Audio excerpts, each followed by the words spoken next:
Chapter 9. When the caravan of Mary and Joseph reached their home in Nazareth, members of their household raced joyfully out to welcome them.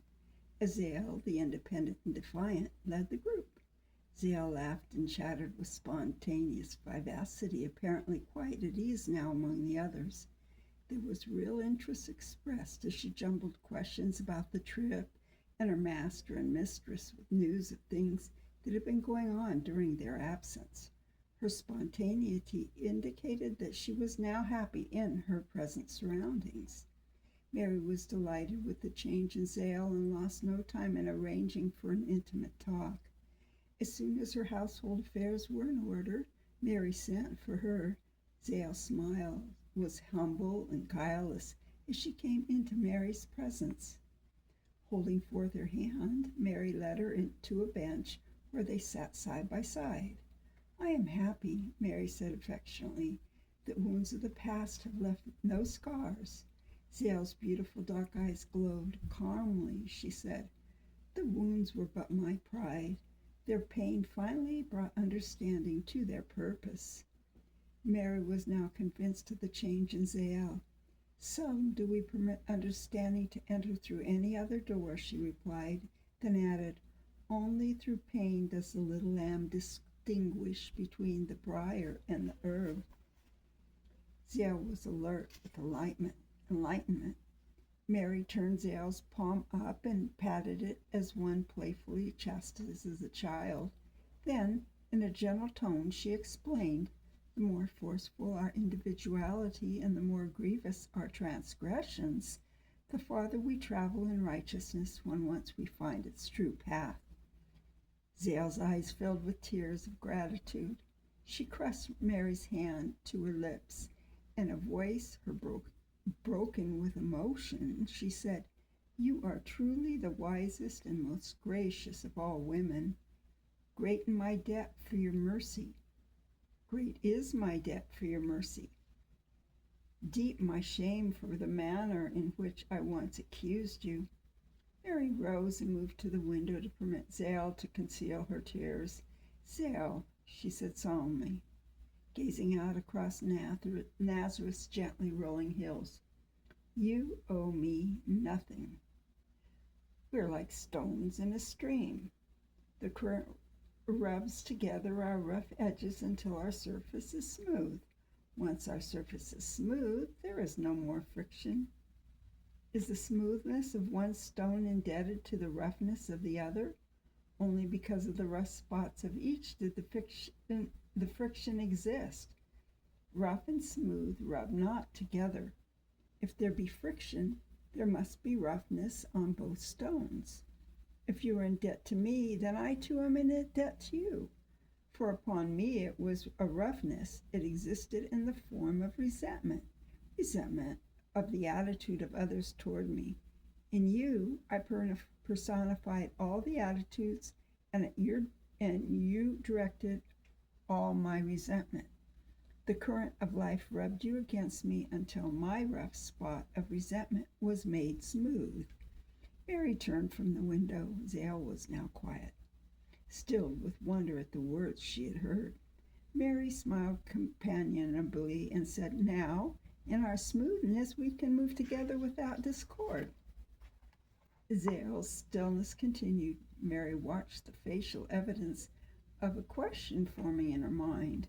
Zale turned cleared eyes upon Mary and asked, "Would it not also be true that the smooth stones no longer have need of each other?" Mary thrilled at the completeness of Zale's reasoning. "So very true," she affirmed. "Far greater would they be needed by those who still rub their roughness together and know not why." Zale heaved a tremulous sigh of despair. Mary's heart gladdened as she interpreted the sigh. Casually she asked, "Is it your wish to return to the temple?" Zale sprang to her feet. "Could I?" she whispered, her volatile energy suspended in midair. Mary, so moved by the intensity of Zale's desire, could answer only by nodding her head. When she could speak, she said, "Hullo is wise and good. He sent you the message that ignorance in the child can be traced to the fault of the father. Mary moved from the window and, standing before Zael, gazed deeply into her eyes. Halil would like to have you back. Then she added in prophetic tone, little does he realize that his need of you is now greater than yours of him. With shining eyes, she drew herself erect.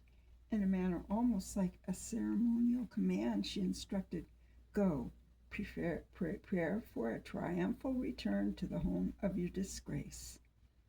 Through humility you have earned honor. You shall re-enter the gates of the temple attended by a caravan whose trappings will be those of the royal house of David.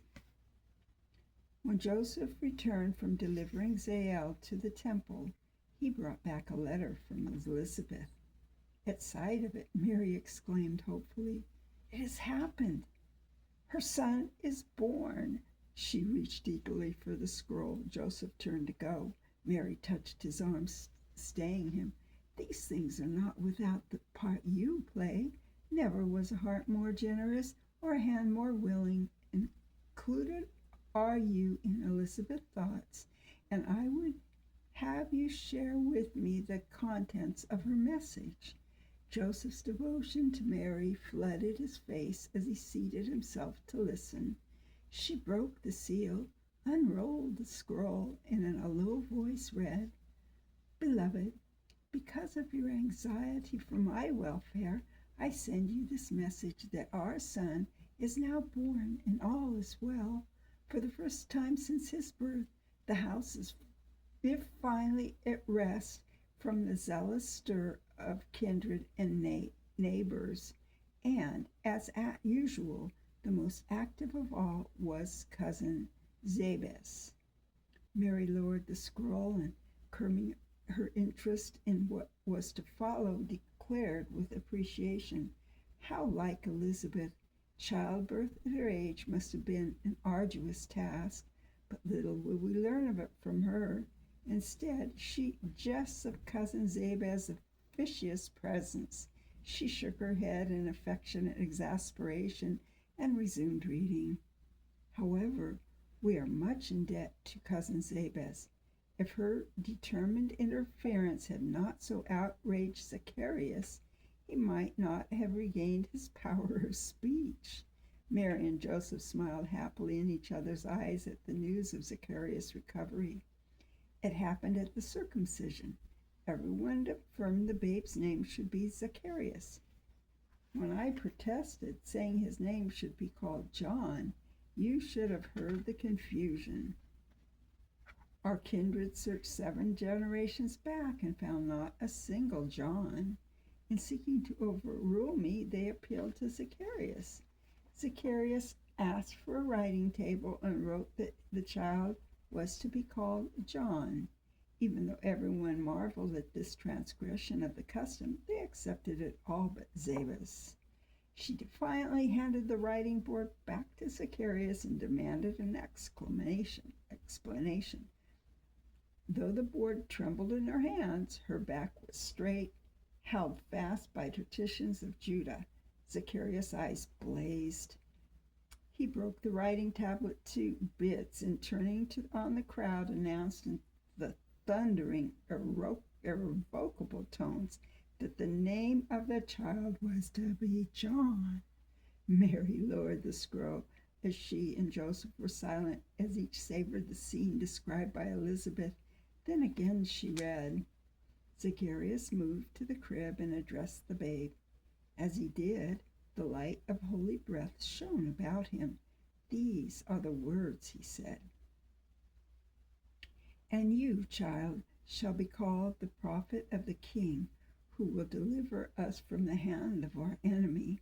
For you shall go before the arrival of the Lord to prepare the ways of his people, to prepare them to receive the knowledge of salvation from the highest, by teaching them to remove the crusts of their ignorance, to give light to them that sit in darkness, and to guide our feet into the presence of this Master of love.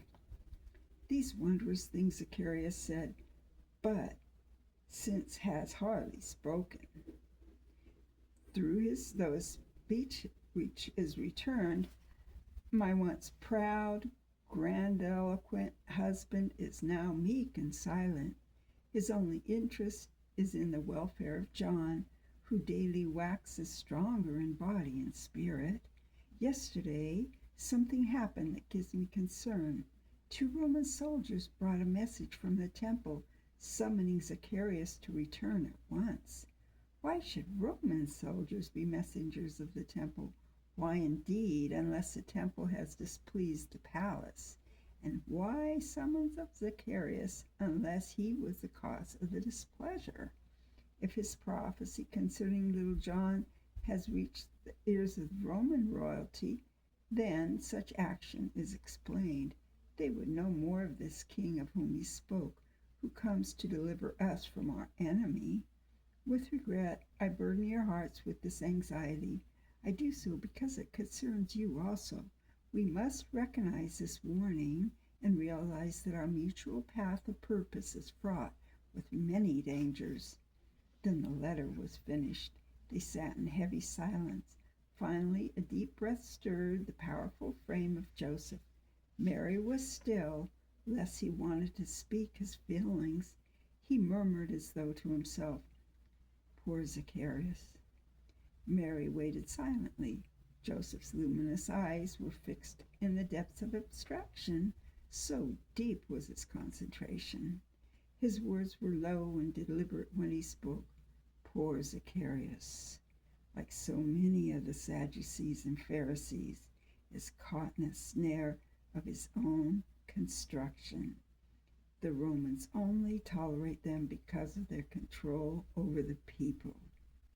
Does not the law, which compels a Jew to carry the burden of a Roman soldier for a mile, sufficiently show the Roman contempt for the Jew? If the people were not controlled by the synagogue and the temple, they would have to be controlled by the Roman armies. This would dig deeply into the pulse of Augustus in Rome. So the Pharisees and Sadducees are allowed to flourish. Joseph sighed and his tone grew bitter. The Jews in power use diverse means to control the people. Paraded wisdom is one. The supposed wisdom of the priests and scribes is revered by the people because to them it carries the power to open the gates of Jehovah's blessings. The man in the street is taught that the wisdom is attainable only through the temple or the synagogue. The reason it is unattainable is that the mysteries of the Sadducees are oral. They can be communicated only from one priest to another. Because the secrets are so notoriously guarded, the people's imagination is excited to the extent that fantastic powers are attributed to this withheld knowledge. Joseph's insight enlightened Mary. Now she understood many things that had puzzled her when she lived in the temple. The sincere, like Hillel, were subordinated by the crafty, such as Ananias. The Pharisees have a different yet similar situation, Joseph continued. They are exponents of the written law. Consequently, their scrolls are available and can be read by the people. Joseph's eyes burned deeper, and a trace of irony crept into his voice. But loudly do they proclaim that the power of the written law is concealed within its interpretation. Consequently, its powers and benefits belong to none but the priests, for only they know the secret chamber wherein is applied the proper interpretation of this written law. A note of piety returned, softening the irony in his tone. Thus, the people's inadequacy is held before them. If they are not priests, they cannot enter the chamber of interpretation. Therefore, they are deprived of God's good, unless, Joseph paused, unless, he winced at the painfulness of his own words, unless they go to the priests, bearing gifts of worldly goods in exchange for what priests invoke special blessings from them for them from Jehovah. To prove their power, they establish a marketplace of death, their bloody altars where innocent life is bought and sold. As intended, this atrocity duly impresses the people, for they feel that only those favored by special intimacy with God would dare lay such flagrant hands upon creatures of God's creation. Joseph was silent. Mary watched as his indignation subsided. When again he spoke, the resentment was gone, leaving only despair. And claiming the right to administer the blessings of God, they deprive them from everyone, including themselves. With unholy hands, they handle unholy things.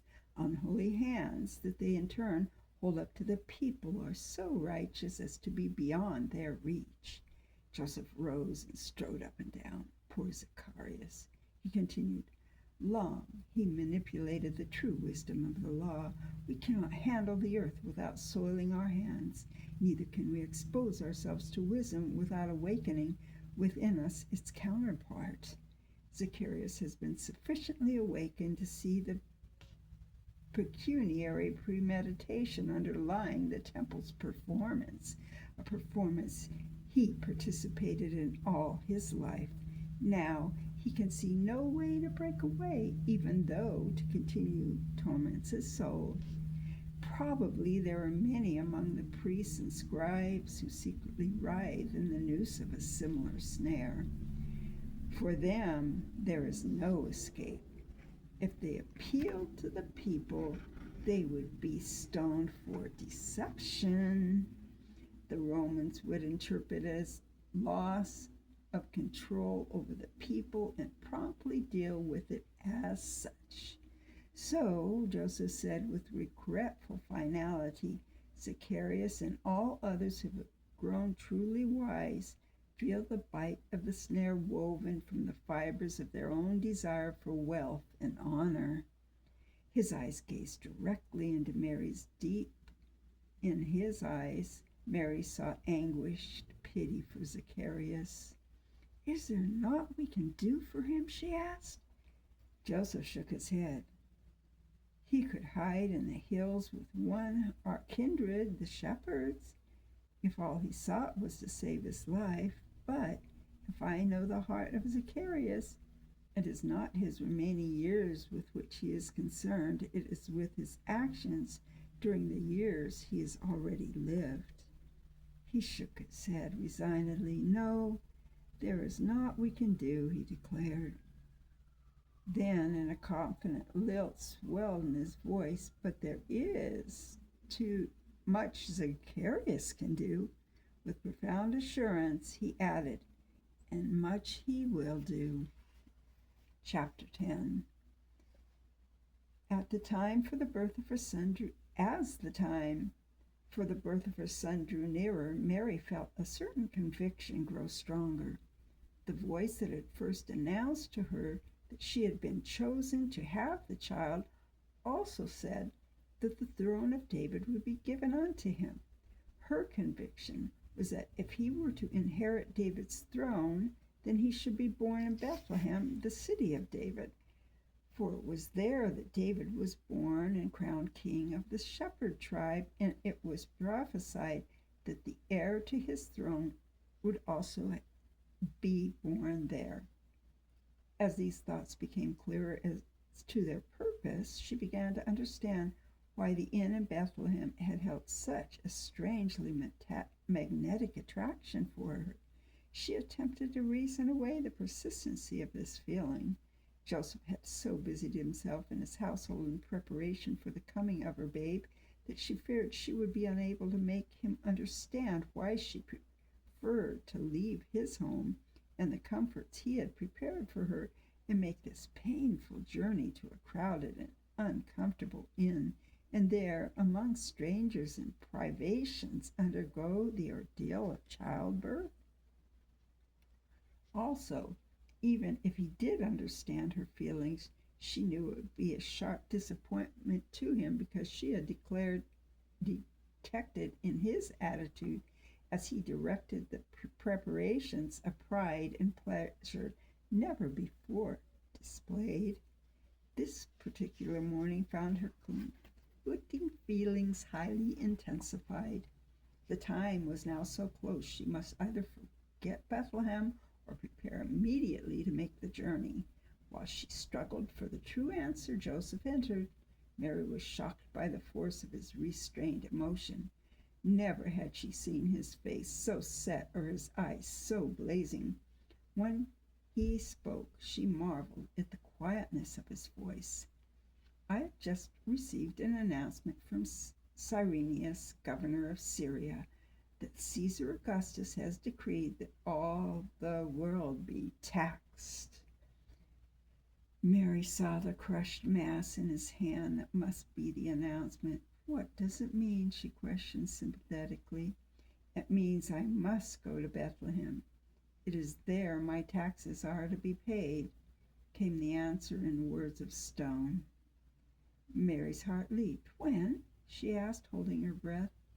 She could see the struggle within him before he attempted the answer. Now, he declared, the heat of his rebellion at Caesar's tyranny escaping through his restraint. Now, he repeated, when your need of me could be no greater. When your need of me could be no greater, I must journey to Bethlehem to replenish this ever-empty coffers of Rome's treasury. Mary's scalp tingled at the evidence of a divine hand in her affairs. The decision had been made for her. She would go to Bethlehem with Joseph. Splendid Joseph! His concern and pride were so tensely focused upon her and her unborn child. She motioned for him to sit at her side.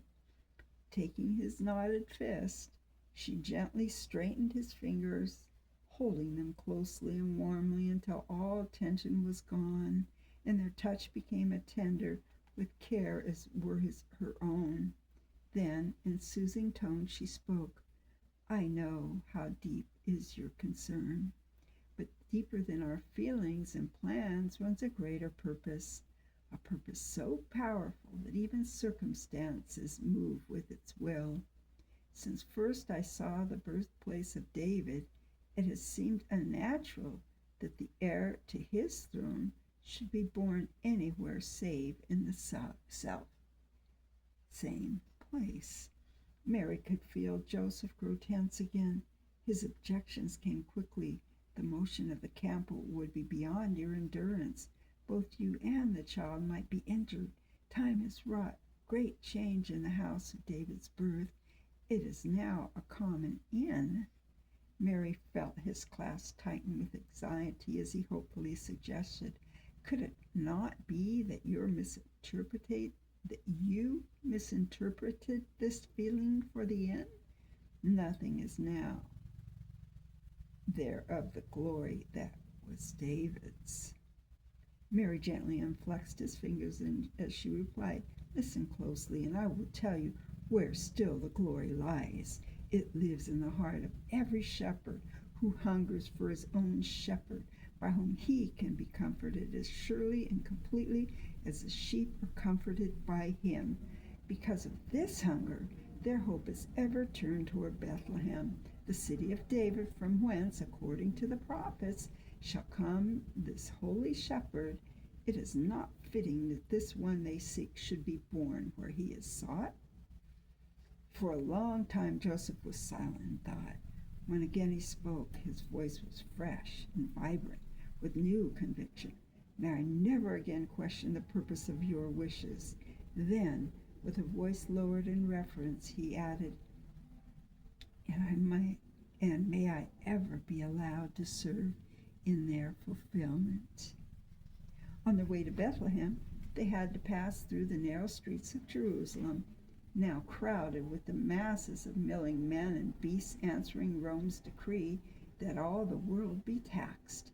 Even the progress of a caravan bearing the trappings of the house of David could be measured by the span of a man's hand.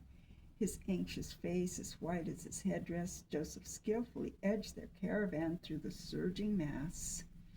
After long and seemingly futile effort, Herod's gate was reached and they emerged beyond the city's walls. Free at last from the weary tug and thrust of traffic, Joseph rested his caravan. With gentle hands, he lifted Mary from her camel and carried her to a place of comfort prepared beneath an olive tree. Upon his knees he deftly arranged cushions and robes, and then, rising to his feet, stared in helpless anxiety upon the placid face of his beloved. Smiling into his drawn face, she said, "Poor Joseph, would that you might worry less. No woman ever lived who would not gladly take my place this day. With each pain comes joy beyond belief." She reached up and took his hand, urging softly, "Lie beside me and have the rest you need." Dazedly Joseph obeyed. Mary sat erect, her back against the cushioned tree, her face tranquil and shining. Tirelessly she stroked Joseph's head at her side until his concern for her dropped away and he slept. At that moment, she was the universal mother of all humankind. With the protective wall of her womb was infant man, vigorously reacting to nature's impulse to be born into a mother's care. While at her side, protected by the affectionate vigilance of the same motherly care, slept Joseph, man at his maturity. Not until a procession crossed the highway and passed near the trees where his caravan rested did Joseph stir from his sleep. When he realized he had slept while Mary sat erect stroking his head, when instead she should have rested, he rose in quick shame. Smiling an unfathomable smile, Mary quieted his unuttered contrition and caused him to resume his place beside her. The procession interested her. It consisted of men, women, and children. Among them were shepherds, and each bore in his arms 3 lambs. Many of the women and children carried evergreen wreaths, and some had younger evergreen trees. They all carried something in their hands, arms, and were quick of motion, happy in spirit, and light of heart. This happy spontaneity, in such contrast to the dogged dejection within the city walls, refreshed Mary, and the nature of the objects they carried fascinated her. Without taking her eyes from the procession, she pressed Joseph's hand for attention. "What is the manner of this procession?" The words of their song escaped me. After watching them a moment, Joseph answered, "It is a customary ritual of the common people. They sing because a child has been born to one of them." His gaze shifted ahead in the direction they were going. "See that cluster of poor houses and stables?" He pointed. Following his direction, Mary nodded. "They are going there," he explained, "because to parents living in one of those meager shelters, a child has been born in a stable. The words of the song you hear are, 'A child is born unto us in the stable.' This means the child is of the people, and as one of them, will he be another friend and benefactor. To the people, this is a very important and significant occurrence." "Those things the people carry, what do they mean?" "They are gifts," Joseph answered. "Everyone presents a gift, even the children. No babe is born in the stable remains poor.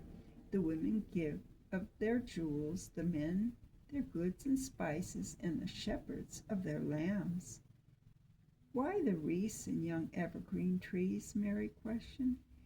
"Evergreens retain their life even though the changing seasons when the finger of death is upon the leaves and flowers of other plants. These green trees and wreaths are symbols that the life of humankind is also retained through the changing states of birth and death." Though the people are as numerous as leaves upon the trees, they are helpless and alone. Enemies surround them and foes dwell among them. They are intimidated by the cruel rattle of Roman armor and exploited by the greedy swish of priestly robes. But the enemy dwelling among them is the greatest, their ignorance. To Mary, everything became clear. Now she knew why David's birthplace had tugged so insistently at her heart. All the parts fit together. When she spoke, it was not only to Joseph, but to all creation. Where should the one who was to overcome their enemies be born? Her words were vibrant with purpose. In the luxury of a palace, amid the grandeur of the temple, amidst the wealth of the house of David. She paused.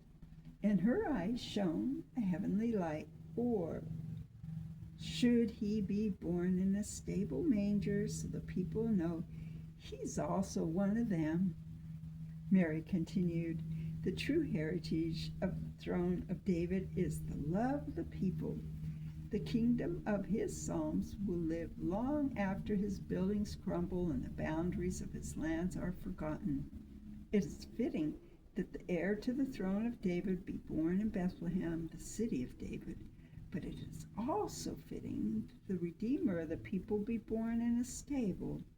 Therefore, we will go to the city of David and find a stable that the Savior of the people may be found in a manger. Joseph did not speak, and Mary felt his silence was more indulgence to her mood than acceptance of her words. Bethlehem was also crowded with people come to be taxed, but more readily than in Jerusalem was a caravan of the house of David given the right of way. The instant the symbol of its trappings was recognized, a way was automatically cleared for its progress. Not until the inn was reached did Joseph stop. Quickly dismounting, he hurried to the side of Mary's camel. He did not look upon her as he said, in our agreement with those who operate the inn, it was stipulated that a certain room be at all times held available against the possibility of our need. Mary stared at the milling crowd. Quite obvious was the logic of the words of Joseph as they welled up from his anxious heart. Her love of him rebelled at the necessity of ignoring his deep concern for her. In her perplexity, she glanced at the door of the inn. Roman soldiers moved back and forth through the opening in a constant activity of haughty officiousness. The feeling suddenly swept over her that the responsibility of deciding where her child should be born was no longer her responsibility. She said to Joseph, it is certainly the right of an honorable man to provide comfort for his wife when it is to her time. Pray forgive my interference and go and do as you would about this thing. Relief raised his head and brightened his face. With purposeful strides he moved to the door and wedged himself through with the stream of entering soldiers. Mary busied her attention with the hairy dejection of the people in the street. There was an abrupt disturbance at the door of the inn. The entering soldiers were momentarily congested by the forthright exit of a large man. At first, Mary did not recognize the man as Joseph. As he moved toward her, she saw his effort to remove from his face the evidence of his feelings. When he spoke, his voice was warped and strained. There is no room in the inn. Every room is occupied by Roman soldiers. Even the manager has been removed from his quarters. Mary's heart sank. Now she knew why she had felt the responsibility of the decision had been taken out of her hands.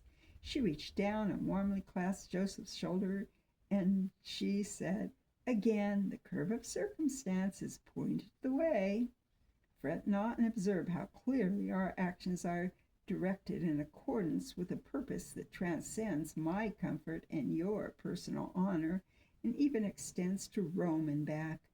The soldiers who occupy our room in the inn are but additional pawns in this great purpose. She paused and affectionately watched the struggle in Joseph as, ceasing to be a husband, he became an obedient and enthusiastic assistant. "Again, you must forgive me," he said. "You need but name your wishes. I may not comprehend their meaning, but I will not doubt the divinity of their purpose." A wondrous light radiated her face as she said, "Go put at rest your caravan. Then find the most humble of the beasts of burden. Upon it I would ride, and with you walking at my side, we will go in search of that which waits for us." Chapter 11. In the outer fringe of Bethlehem, Joseph found a large unoccupied cave. Customary, the cave was used as a shelter for beasts of burden. Inside was a manger, a bench, and fresh straw upon its earthen floor. "Here it shall be," Mary announced softly through lips white with pain. Tenderly, Joseph lifted her from the donkey and in his arms carried her inside. There, upon a couch made from his robes, he gently laid her. Then he stood erect, helpless and frantic. Mary's pale lips smiled with appreciation as she looked up in his face and distorted with anxiety. "Go now," she instructed affectionately, "and the first woman you meet, ask her if she will assist your wife in bring forth a child." Joseph hesitated. His love for Mary cried out that she should have the best of care administered by closest friends, and now, according to her words, he must fetch a stranger, probably a careless and unskilled stranger. Mary spoke again. "Pray go at once, and remember, it is to be the first woman you meet." Joseph hesitated no longer, but stumbled out of the cave, striding rapidly toward the center of Bethlehem. He was almost blind with fear, and his heart thumped painfully with the possibility that he was neglecting his husbandly responsibility in obeying Mary's wishes. He passed an old shepherd perched on a rock, his small frame huddled over his staff. The shepherd hailed him with a salutation. Joseph automatically and impatiently returned the salutation without breaking his stride. Then, after a few steps, he stopped in his tracks, turned, and stared incredulously toward the little shepherd. The shepherd was a shepherdess, a little old woman with face wrinkled and dried by the sun and time, but in her eyes shone the clarity of timelessness. Joseph slowly retraced his steps until he stood before her. The placid clearness of her face made him feel as awkward and inexperienced as a child. Quickly he asked of her that which Mary had instructed him. She pursed her withered lips and emitted a shrill, significant whistle. Instantly a huge shepherd dog was at her side. With unexpected agility, she descended from the rock and signaled to the dog. The dog leaped upon the rock, seated himself, and instantly assumed vigilance over her small herd. "Now, Joseph, son of David," said the little shepherdess, "I am ready to return to the kindness you have bestowed on me at the Damascus gate in Jerusalem."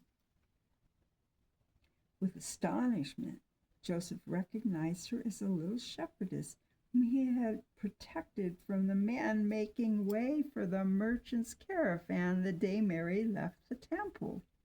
With no further word, the woman led off in the direction of the cave. Following at her heels, Joseph marveled at her speed and at the strange turn of events. She went directly toward the cave where Mary waited, without the necessity of being so guided, and Joseph marveled still more. He could not put from his feeling but that she had been waiting for his arrival. However, his confidence in her relieved his anxiety for Mary's welfare that all other things seemed unimportant. Not until they reached the cave did she stop. Just before entering, she turned and spoke. I am Dalmatia. For a while you will not be needed. North of where you found me is in an acacia grove is my home. Go there to rest. Orestes, my grandson, will minister to your comfort. Without waiting for his reply, Dalmatia prepared to enter the cave. But again she stopped and turned toward Joseph. With voice calm and assured, she added, "And as you rest, rest in peace." Obediently, Joseph turned toward the spot where first he had seen Dalmatia. His acute fear for Mary's welfare had lifted as a black cloud sat and blown away from the sun. He could think clearly again. Looking down at his sandal-clad feet shuffling through the dust, he stopped. "Are you the feet of a child dismissed by the wave in an old woman's hand?" he asked accusingly. "Or are you the bearers of one who has reached the age of maturity?" And as such, he added with a ring in his voice, You need not the counsel of women to determine your activity." Throwing back his splendid head, he stepped forward. This time his tread was measured and purposeful. "Rest, indeed," he exclaimed with ironical scorn to the wind whipping his cheeks. "There is man's work to be done in Bethlehem, so there we shall go." In Bethlehem, Joseph entered the crowded tax house. There is a detestable telonai called for the properties in their respective taxes. If their owner was not present to answer to pay, the tax was heavily increased by a penalty. Joseph recognized the telonai collecting the tax as the same one who had once in a trade attempted to rob him of his most valuable camel. Joseph wondered how many of his properties had already been called and penalized to deliberately swell the telonai's personal profits. His name was spoken by one in the crowd. Turning, he saw two of his distant cousins. They too, though far removed, were descendants of the house of David, and as such owned considerable land and property in this district. As they made their way toward Joseph, he could not help but smile at their futile efforts to maintain an aloofness they felt due to their wealth in the midst of the surging, unimpressed crowd that threatened to trample them underfoot. With heavy indignation, they informed him that the tax collector, knowing that Joseph was absent, had already called and penalized much of his property. They were momentarily abashed when their important information brought from Joseph nothing more than an unimpressed shrug of his shoulders. But they quickly recovered their poise. It was not theirs to understand this illustrious cousin, but to please him. With proper display of interest, one inquired for Mary's health. Bluntly, Joseph replied, "At this very hour she brings forth a child." "It is unfortunate you must be so far from her." "She is here in Bethlehem," was Joseph's casual answer as he strained to hear the deceptions read by the tax collector. The two cousins looked at each other with significant disbelief. Then one said with self-justified indignation, "It would have been our wish that one of our homes be placed at the disposal of our kin at such a time." "Pray, with whom does she abide?" Joseph answered without removing his attention from the telonai. "She is in a stable near with an old shepherdess." Momentarily he turned his gaze from the tax collector and let it rest upon his cousins, then with finality declared, "It is she who is to have the babe." It was her wish that it occur in the stable. As though this closed the subject, he returned his attention to the activities of the tax collector. The two cousins glared at each other with as much indignation as they dared. One gathered courage enough to suggest with a tinge of scorn, "Is the babe's father without authority?" Joseph's eyes lost their sharp awareness of his surroundings, and in a voice free of feeling he declared solemnly, "I am not the father of the child. Neither is any other man." This time, as the cousins looked at each other, it was with obvious uncertainty. Simultaneously, they motioned to each other to come outside where these incredulous statements could be properly considered. Joseph was either unaware of the heat or heeded not their departure. At this moment, his name was called incoherently by the collector. Raising his hand and voice, he pushed majestically through the crowd and stood before the collection table. With eyes ablaze, he accused the oily Telani. Even after I was present, you attempted to describe my properties in a manner that I would not recognize them. You will now describe the property, collect the tax, and record its collection in the book of all my possessions in the province of Bethlehem, and neither you nor I shall move from where we stand until it is done. When Joseph left the tax house, he found his two cousins awaiting him. They had decided to overlook that which they should have condemned for fearing of having failed to correctly hear Joseph's words. Also, even if they had heard him aright, it was very impractical to court the disfavor of their powerful cousin. Fawning in the proper manner, they expressed their desire to pay honor to Mary and the babe by their presence. Joseph led the way. While they were yet quite a distance from the cave, they encountered many people coming and going. Reaching a little summit, Joseph paused and stared into the little valley he had left but a few hours earlier, where before they had not been a person or a sound. There were now scores of people. Joyous people were singing and shouting at one another, and all the while more people hurried past them toward the cave. Each person who passed bore a gift and wore a look of hopeful eagerness. As Joseph and his cousins drew near, the shouts and songs became more distinct. The people's joy was unrestrained. Freely it moved from one another with increasing buoyancy. Joseph stopped again and now stood transfixed. In the depths of his heart was an exquisite sensation as the words of the songs the happy people sang reached to his ears. The prince of the house of David is born to us as in a stable. He is a ruddy child, fresh from the sun and straight from the hand of God. Our King promised to the prophets, it surely is, surely come. Trailing dazedly, the two cousins followed as Joseph made his way to the door of the stable. Mary reclined upon a cushioned bench. In the manger lay the babe. Joseph looked for a sign of pain or fatigue, but try as he might, he could not see the details of her features. At first he thought his eyes were blurred, it had failed him. Then he detected a light around Mary's head and face. The light in itself was almost invisible, yet it prevented him from seeing her features clearly and conveyed to him the certainty that hidden within this light were divine hands that gently and lovingly ministered to her. Taking his place in the procession of people moving in and out, he approached the manger. In it he saw the babe, and he saw that the babe was also held in the arms and against the breast of this same light. The swaddling clothes were arranged about the babe like petals of a rose, each clothes so arranged that its embroidery of age-old patterns and design told their story to all who could read their meaning. White silk embroidered in stripes of blue bespoke his royalty.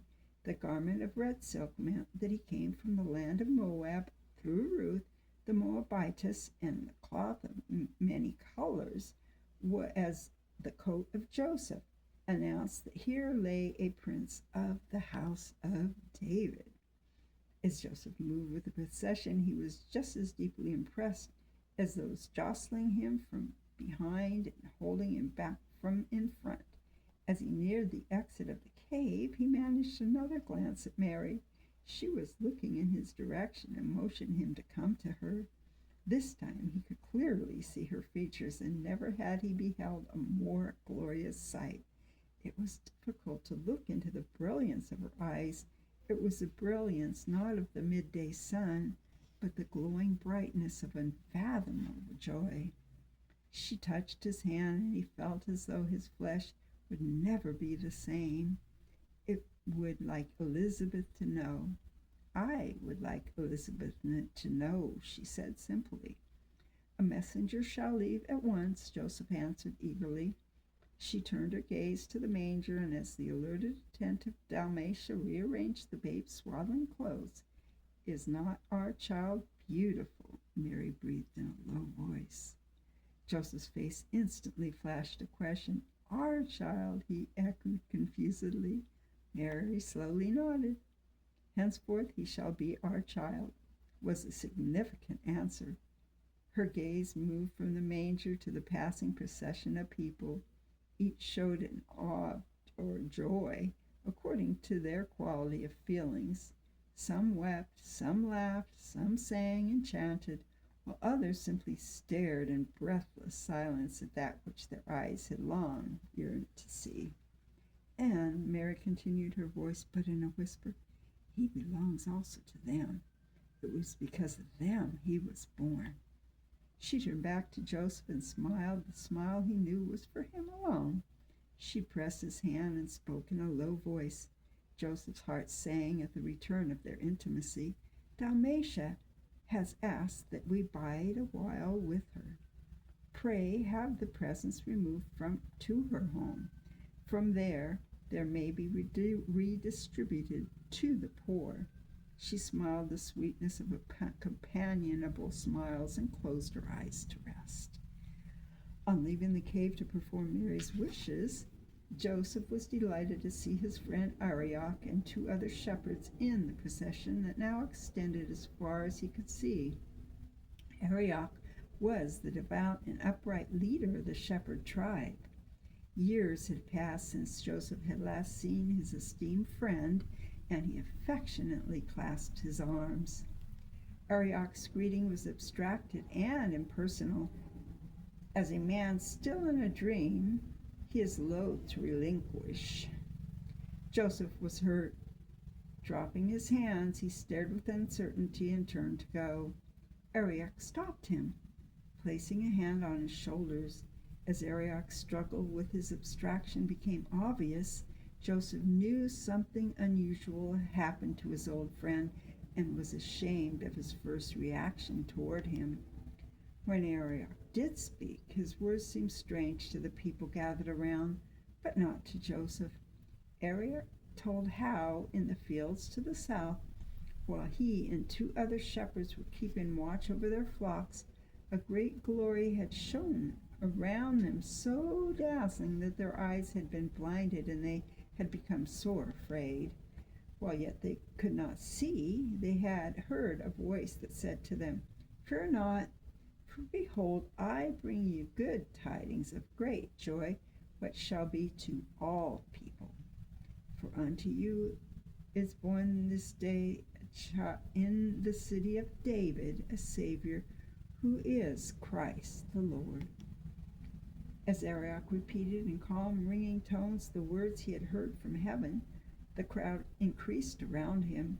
People approached on quieted feet with intent eyes and straining ears to catch the strange words of this respected shepherd. "You shall find the babe lying in a manger, and upon its swaddling clothes shall be a sign unto you." Joseph could sense Arioch's abstraction returning as he continued to recount that which the angel had said. "Goodwill toward one another sleeps within all humankind. He who is born to you this day shall begin its awakening, thus stirring the fruition the day when there will be peace on earth to all people of goodwill." Arioch's countenance became clear. With pleased recognition, he looked into the sea of rapt faces. In a low-pitched voice that imparted a sacred impressiveness to each thought, he said, as if for ere the earth had awaited the arrival of this moment, it lifted forth its voice in praise of God, its song ringing from hill and vale, and it seemed that the hosts of heaven came down, blending their voices with this song of the earth. as thought the forces of heaven and earth harmonized in the mutual purpose of achieving that which they sang. From humankind's goodwill toward one another shall come peace on earth. Arioch lowered his noble head in grateful humility. Then, turning his face toward the cave, patiently he took his place in the procession, that he might now see him of whom he had heard the angels sing.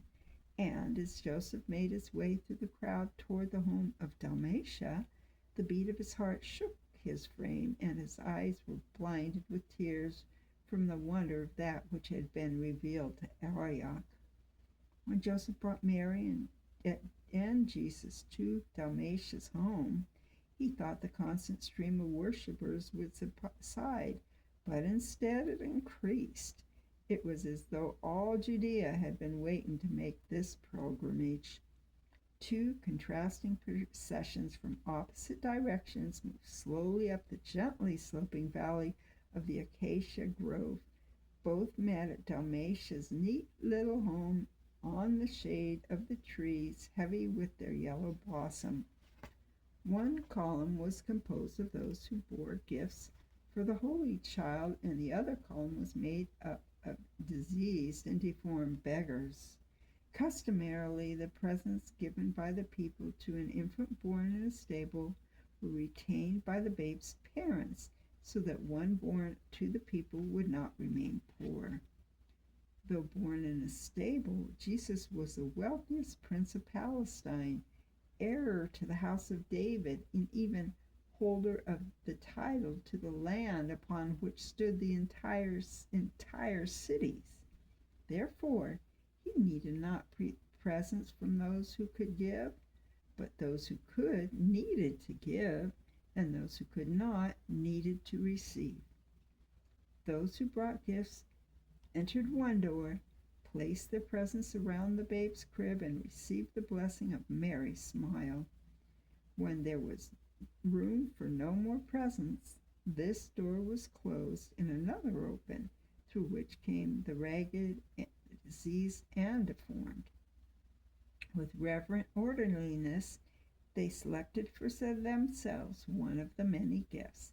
Then, as they departed, they became unaware of the prize tightly hugged to their vacant breasts, so dazed were they by the radiance of Mary's smile. Thus did both the giver and the receiver carry away with them another greater gift. Looking out the window, Joseph saw a caravan approaching in between the two processions. The splendid camels were richly accoutred, obviously bearing wealthy and honored travelers. As Joseph watched the caravan, he was impressed that all levels of persons, though coming from different directions, met at the same place. The three processions, the people's poor, and the people's rich, were all part of the same pilgrimage as a result of the same hope. When Joseph recognized the swaying dignity of Zacharias at the head of the caravan, he rushed out to meet them. Among the acacia trees near the house he waited. The camel behind Zacharias carried a sheltered litter, and soon Joseph could make out the form of Elizabeth, holding what must be John, her half-year-old son. Not until Zacharias had dismounted from his kneeling camel did Joseph step out from the trees to greet him. With a cry of joy, Zacharias rushed forward to greet him. Together they assisted Elizabeth and John to dismount. Elizabeth's greeting to Joseph was a radiant face and a significant squeeze of his arm as he and Zacharias lifted her from the litter. Joseph led them into the presence of Mary and the babe, then departed, for upon their knees, with beggar and thief at their side, the elderly and illustrious couple and the infant John paid honor to Mary and Jesus. Zacharias, the first to rise, moved nearer to Mary. He struggled with words to express the fullness of his heart. Mary, seeing his difficulty, spoke for him. "Now that you three are here, all is complete. I feel Joseph's impatience as he waits outside for his friend, and there is naught here for which you are needed. Zacharias feasted his eyes again upon the swaddled figure of Jesus, and then departed to rejoin the waiting Joseph. Elizabeth raised her bowed head and faced Mary. As their eyes met, the room was aglow with light, a soft, golden light, yet so unbearable to some was its brilliance they fled from the room. Those who remained seemed not affected, but one needed but to look into their faces to see the pureness of their hearts. Beside the crib of Mary's babe was a waiting, empty crib. Glancing toward it, Mary smiled, and her joy made her smile so brilliant that none but Elizabeth could see her face. "Lay John beside Jesus," she said, "and come and watch with me."